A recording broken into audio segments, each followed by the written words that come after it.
Салам алейкум, друзья. Вот мы приехали на очередное хозяйство. Вот таким вот забором.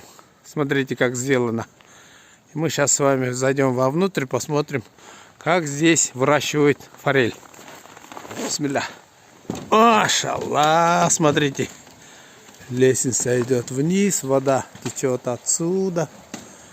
Видите, как грамотно сделано. Здесь они поставили контейнеры. 40-тонники, да? По две штуки, да? Не, один поделили. Один поделили. Да. Вот здесь вот, если вы видите, вот там сейчас я вам поближе покажу, есть большие товарные рыбы, смотрите. Это они где-то килограмм полтора, да, 4, да? Замечательно. За какое время оно выросло? Каким вы его ложили? Так, где-то, наверное, грамм 180-150 было грамм. Ага, а сколько? 5 месяцев. 5 месяцев со скольки грамм говорите? 180-граммовый. 180-граммовую поставили. Через 5 месяцев она стала почти 1,5 килограмма.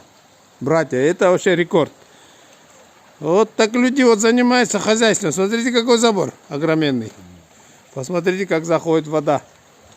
Вот. Он сюда по лестнице спускается человек.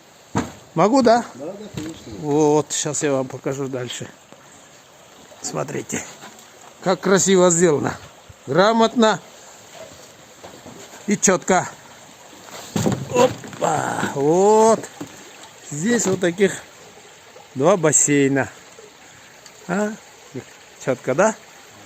Вот с этой стороны вот они, большие рыбы здесь стоят. Вот. Из контейнеров сделаны. Братья, смотрите, как оно сделано. Никуда рыба не уходит. Все четко. Там он в конце вот так. Вот она перекрыта. Сетка. Вода отсюда заходит и туда выходит. Вот, видите? А вода отсюда заходит. Бек красавчик, молодчик. Не все так могут додуматься. Смотрите.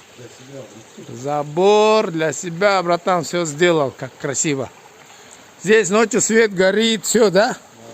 Как положено. Вот такие вот дела. Обрабатываются известью. Содержится грамотно. Ну все, спасибо вам за внимание. Лайкуйте, пишите, делитесь. Какие будут вопросы, задавайте. Всем ассалам алейкум еще раз.